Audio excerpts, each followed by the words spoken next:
अस्सलाम वालेकुम। आज के इस लेक्चर में हम डिस्कस करेंगे structure of prokaryotic cell. Structure of prokaryotic cell.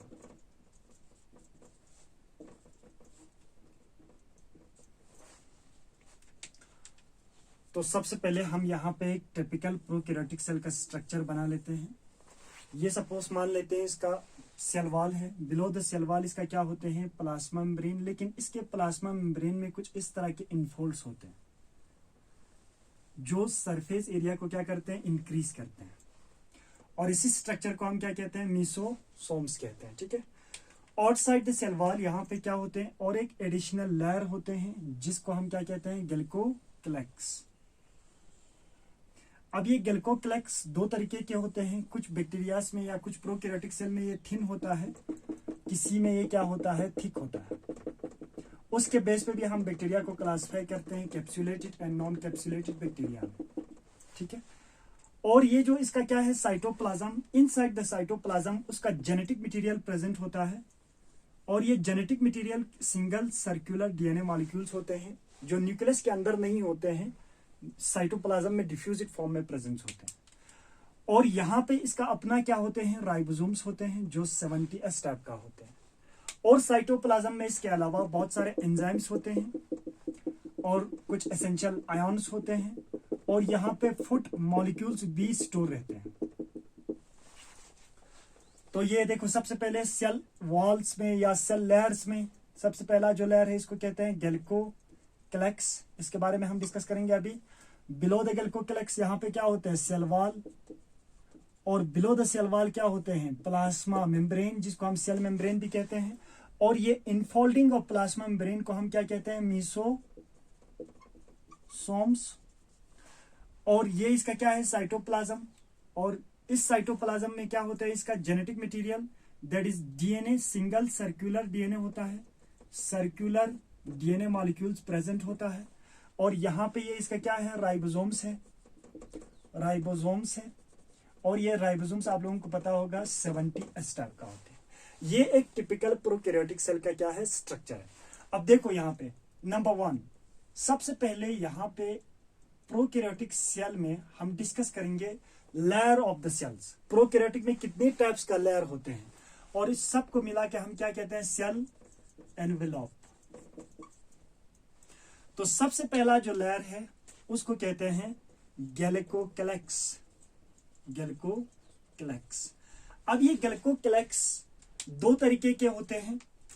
On the basis of their composition and thickness इसको हम क्लासिफाई करते हैं दो कैटेगरीज में। एक होता है थिन, पतला होते हैं। दूसरा होते हैं थिक, मोटा होते हैं।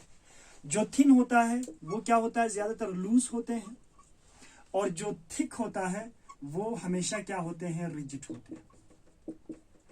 अब देखो, जिनमें थिन लूज गैल्कोक्लेक्स लेयर होते हैं, जिन प्रोकैरियोट्स में या जिन बैक्टीरिया में, उनको हम कहते हैं स्लैमी लेयर या स्लैमी बैक्टीरिया। स्लैमी लेयर या स्लैमी बैक्टीरिया कहते हैं। अब जिनमें थिक होता है उनको कहते हैं हम कैप्सुलेटेड बैक्टीरिया। कैप्सुलेटेड बैक्टीरिया कहते हैं। अब जो देखो, कैप्सुलेटेड जो बैक्टीरिया होते हैं वो ज्यादा क्या होते हैं, ये मोर पैथोजेनिक होते हैं। ये ज्यादा क्या करते हैं, पैथोजेनिक शो करते हैं। ये मोर पैथोजेनिक होता है। और ये क्या होता है, लेस पैथोजेनिक होता है, लेस पैथोजेनिक होता है। अब इसका मतलब क्या होते हैं, जो कैप्सुलेटेड जो बैक्टीरिया है या कैप्सुलेटेड जो प्रोकैरियोट्स है वो ज्यादा पैथोजेनिक होता है। और जो स्लैमी लेयर बैक्टीरिया होते हैं वो लेस पैथोजेनिक होता है। पैथोजेनिक का मतलब होता है, पैथोजन हम उसको कहते हैं, they have the capability to cause disease inside the cell. Host cell के अंदर ये डिजीज कॉज कर सकते हैं। क्यों ये डिजीज कॉज करते हैं, क्योंकि इनके सेल वॉल के ऊपर एडिशनल लेयर होते हैं, जिसकी वजह से हमारे बॉडी में जो एंटीबॉडीज है या जो हमारा डिफेंस सेल्स है, WBC वगैरह, वो इसको ट्रिगर नहीं कर पाते हैं, वो इसको किल नहीं कर पाते हैं। पहला रीजन से है। दूसरा रीजन देखो, अब यहाँ पे जो देखो इसका एडिशनल लेयर है, बैक्टीरियल इन्फेक्शन के अगेंस्ट हम किसको यूज करते हैं, एंटीबायोटिक्स को। एंटीबायोटिक्स मेनली सेल वॉल को ट्रिगर करते हैं, उसको टारगेट करते हैं। अब वो एंटीबायोटिक्स यहाँ पे सेल वॉल तक नहीं पहुंच पाते हैं क्योंकि इसका सेल वॉल क्या है, थिक है, कैप्सुलेटेड है, जिसकी वजह से ये पैथोजेनी ज्यादा शो करते हैं, पैथोजन का जो नेचर है वो ज्यादा शो करते हैं। ठीक है, अब इसके बाद जो second layer of the prokaryotic cell that is cell wall. दूसरा लेयर क्या होते हैं? सेल वॉल होते हैं। अब यूकैरियोटिक सेल में हम देखेंगे, यूकैरियोटिक सेल जो प्लांट सेल होते हैं उनमें सेल वॉल होते हैं, लेकिन एनिमल सेल जो होते हैं उनमें सेल वॉल नहीं होते हैं। इसी तरह से प्रोकैरियोटिक सेल में सेल वॉल होते हैं। और अगर इस सेल वॉल का कंपोजिशन देखा जाए तो ये बना होता है पेप्टिडोग्लाइकैन का, या हम इसी को क्या कहते हैं? म्यूरिन भी कहते हैं। अब इसका फंक्शंस क्या होता है? What is the functions of cell wall? Functions of cell wall and glycocalyx, ये दोनों क्या करते हैं? प्रोटेक्शन देते हैं। और गिल्कोक्लेक्स में आप ऐड करेंगे इस पॉइंट को, वो देखो जो बैक्टीरियल सेल होते हैं वो सिंगल नहीं रहते हैं, वो ग्रुप्स में रहते हैं, तो कॉलोनी फॉर्मेशंस में भी हेल्प करते हैं गिल्कोक्लेक्स। लेकिन जो सेल वॉल होते हैं उसका मेन काम क्या होता है? Protection. Both glycocalyx and cell wall of the prokaryotic cell या bacterial cell are secreted by, किस सिक्रीशन की वजह से उनका सिंथेसिस होते हैं? प्लाज्मा मेम्ब्रेन की सिक्रीशन की वजह से उनका फॉर्मेशन होता है। ठीक है, अब बिलो द सेल वॉल क्या होते हैं? यहाँ पे बिलो द सेल वॉल क्या होते हैं? प्लाज्मा मेम्ब्रेन होते हैं। थर्ड लेयर या थर्ड सेल एनवेलोप क्या होते हैं? यहाँ पे उसको कहते हैं प्लाज्मा मेम्ब्रेन। प्लाज्मा मेम्ब्रेन कहते हैं। और ये प्लाज्मा मेम्ब्रेन जो बना होता है, या compositions of plasma membrane in the prokaryotic cell is similar to the compositions of plasma membrane in the eukaryotic cell. That is, यहाँ पे जो प्लाज्मा मेम्ब्रेन है वो लिपिड बायलेयर का बना होता है। किसका बना होता है? लिपिड बायलेयर का। अब इसके बारे में हम बाद में डिस्कस करेंगे जब मैं फ्लूइड मोज़ेक मॉडल आप लोगों को पढ़ाऊंगा उस टाइम पे। अब देखो, इस लेयर ऑफ द सेल को जब हम स्टैनिंग करते हैं, कलर लगाते हैं, तो हमें वहां से दो तरह के बैक्टीरिया को देखने को मिलते हैं। बैक्टीरिया को हम क्लासिफाई करते हैं दो groups on the basis of staining, और इस टेक्निक को क्या कहते हैं? ग्राम स्टैनिंग टेक्निक कहते हैं। ठीक है, एक होता है ग्राम पॉजिटिव बैक्टीरिया, दूसरा होता है ग्राम नेगेटिव बैक्टीरिया। अब देखो, इसको समझने के लिए सपोज ये हमारा बैक्टीरियल सेल का प्लाज्मा मेम्ब्रेन है, ये भी प्लाज्मा मेम्ब्रेन है। अबव द प्लाज्मा मेम्ब्रेन यहाँ पे ग्राम पॉजिटिव में क्या होते हैं? थिक सेल वॉल होते हैं, बहुत मोटा क्या होते हैं? सेल वॉल होते हैं। अब देखो, इसको मैं अच्छे से बना के आपको शो करूंगा। जो यहाँ पे पेप्टिडोग्लाइकैन का जो लेयर होते हैं वो बहुत सारे फिलामेंट्स ऑफ पेप्टिडोग्लाइकैन इस तरह से आपस में मिलके ये लेयर बनाते हैं। ये सेल वॉल है इसका। अब इस फिलामेंट को आपस में फिक्स रखने के लिए हॉरिजॉन्टली और एक प्रोटीन मॉलिक्यूल्स यहाँ पे ऐड हो जाते हैं, जिसको हम क्या कहते हैं? टिकोइक एसिड कहते हैं। जबकि ग्राम नेगेटिव बैक्टीरिया में यहाँ पे थिन क्या होता है? सेल वॉल होते हैं, बहुत ही पतला सेल वॉल होते हैं, लेकिन इसके ऊपर एक एडिशनल लेयर रहते हैं जिसको हम क्या कहते हैं? लाइपोप्रोटीन लेयर कहते हैं। अब देखो, ये क्या है? प्लाज्मा मेम्ब्रेन है, और ये क्या है? इसका सेल वॉल है। और यहाँ पे जो हॉरिजॉन्टली अरेंज्ड है इसको कहते हैं टिकोइक एसिड कहते हैं। और इस लेयर को हम क्या कहते हैं? लाइपोप्रोटीन लेयर कहते हैं, लाइपोप्रोटीन लेयर। तो आप लोगों को यहां समझ आया होगा। देखो, ग्राम पॉजिटिव बैक्टीरिया को जब हम स्टैन करते हैं, स्टैन करने के बाद जब हम डिस्टिल से या स्टून से जब हम वॉश करते हैं, इसको धो लेते हैं, तो ये जो जिस कलर से हमने इसको स्टैनिंग किया था वो उसी कलर को रिटेन करते हैं। क्यों रिटेन करते हैं? क्योंकि इसमें एडिशनल लेयर नहीं होते हैं। स्टैनिंग हम किसको करते हैं? सेल वॉल को। ये कलर डायरेक्ट कहां पे पहुंचते हैं? सेल वॉल के ऊपर, जिसकी वजह से वो इस कलर को क्या कर सकते हैं? रिटेन कर सकते हैं। लेकिन जो यहाँ पे ग्राम नेगेटिव बैक्टीरिया है, इनमें एडिशनल लेयर होते हैं, वो उस कलर को रिटेन नहीं कर सकते हैं, वॉश करने के बाद रिमूव हो जाते हैं। ठीक है, that is all about the gram positive and gram negative bacteria. तो आप ग्राम पॉजिटिव में ऐड करेंगे, यहाँ पे थिक सेल वॉल होते हैं अबव द प्लाज्मा मेम्ब्रेन, और यहाँ पे टिकोइक एसिड प्रेजेंट होते हैं, लेकिन यहाँ पे लाइपोप्रोटीनिशियस लेयर क्या होते हैं? एब्सेंस होते हैं। जबकि ग्राम नेगेटिव में थिन सेल वॉल होते हैं, और यहाँ पे लाइपोप्रोटीनिशियस लेयर प्रेजेंट होते हैं, और टिकोइक एसिड यहाँ पे क्या होते हैं? एब्सेंट होते हैं। अब इसके बाद यहाँ पे एक स्ट्रक्चर होते हैं जो फोर्थ पॉइंट है, जिसको हम क्या कहते हैं? मीसोसोम्स। ये मीसोसोम्स का फॉर्मेशंस कैसे होते हैं? In folding of infolding of plasma membrane की वजह से। प्लाज्मा मेम्ब्रेन की वजह से यहाँ पे कुछ इस तरह के स्ट्रक्चर बनते हैं जिनको हम क्या कहते हैं, मेसोसोम्स कहते हैं। ये दो किस्म के होते हैं, एक लेटरल होता है, दूसरा सेंट्रल होते हैं। सेंट्रल वाला बीच में होते हैं, जो एसोसिएटेड होते हैं वो डीएनए मॉलिक्यूल्स, लेकिन जो लेटरल होता है वो डीएनए मॉलिक्यूल के साथ एसोसिएटेड नहीं होते हैं। ठीक है, इसका फंक्शन देखो, what is the functions of these structure which is formed due to the infolding of plasma membrane. इसका फंक्शंस होते हैं, ये डीएनए रेप्लिकेशन में फंक्शन कर सकते हैं, डीएनए रेप्लिकेशन, और दूसरा इसका फंक्शंस है ये सेल डिविजन्स में भी हेल्प करते हैं। जब ये बैक्टीरिया डिवाइड करेगा बाइनरी फिशंस के थ्रू, तो उस टाइम पे भी ये हेल्प करते हैं। और जो मोस्ट इंपॉर्टेंट जो पॉइंट है यहाँ पे मेसोसोम्स का, वो होता है ये सेल्यूलर रेस्पिरेशन में पार्टिसिपेट करते हैं। सेल्यूलर रेस्पिरेशन, इसका मतलब होता है ये फॉर्मेशंस ऑफ एटीपी में मदद करते हैं। तो ये मेसोसोम्स जो होते हैं analogous structure to the mitochondria which is present in the eukaryotic sales.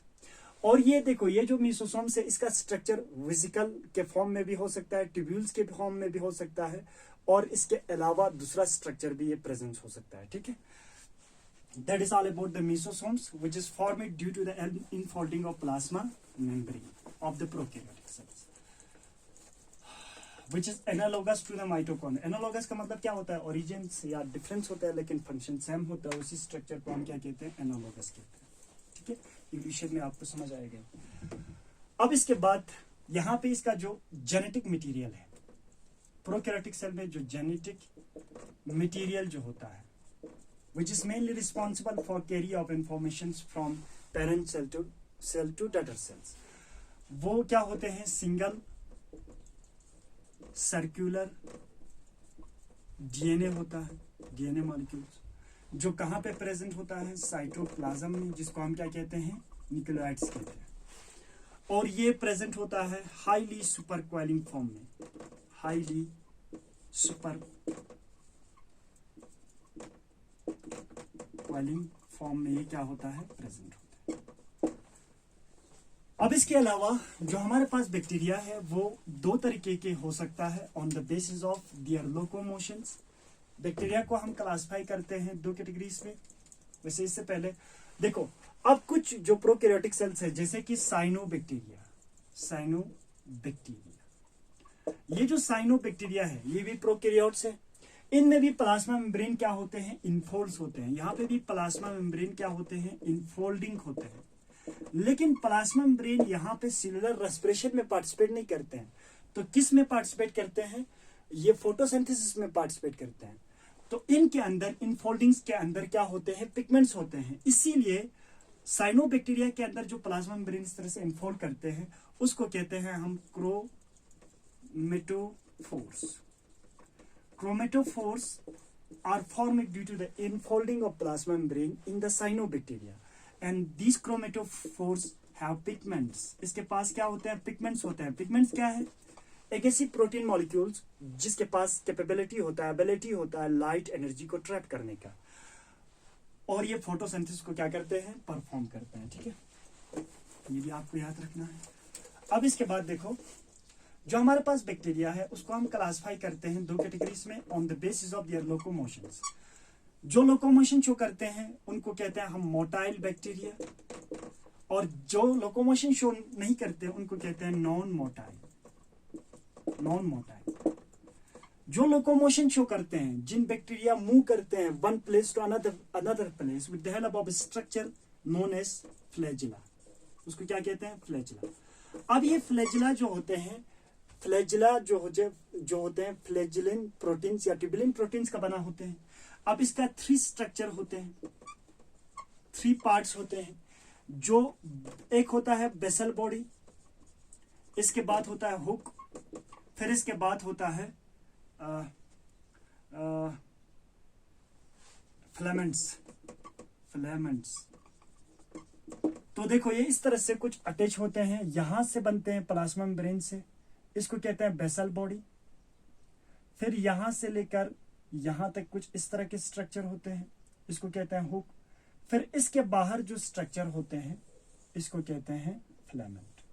तो इसका 3 मेन पार्ट्स होता है flagella which is present in the prokaryotic cell, basal body, hook and filaments. ठीक है, इसकी मदद से ये क्या कर सकते हैं, ये मोटिलिटी शो कर सकते हैं, एक जगह से दूसरे जगह ये क्या कर सकते हैं, मूव कर सकते हैं। इसके अलावा जो यहाँ पे राइबोसोम्स होते हैं वो 70S टाइप का होते हैं, और इसके साइटोप्लाज्म में कुछ फुट मॉलिक्यूल्स भी क्या होते हैं, प्रेजेंस होता है। अब यहाँ पे और एक इंटरेस्टिंग बात, यहाँ पे प्लाज्मा मेम्ब्रेन के आउटग्रोथ की वजह से कुछ स्ट्रक्चर बनते हैं इस तरह से प्रोकैरियोट्स में। एक को हम कहते हैं पिलाई एंड दूसरे को फेम्ब्रिए। पिलाई एंड फेम्ब्रिए का मेन जो फंक्शंस होता है ये हेल्प करते हैं अटैचमेंट ऑफ बैक्टीरिया या प्रोकैरियोट्स with substratum या with other things. It may be host other things. जैसे कि फॉर एग्जाम्पल सबस्ट्रेटम के साथ या होस्ट के साथ अटैच होने में क्या करते हैं, मदद करते हैं। That is all about the structure of the bacteria. Next lecture we will discuss the remaining part of the bacteria. Thank you very much.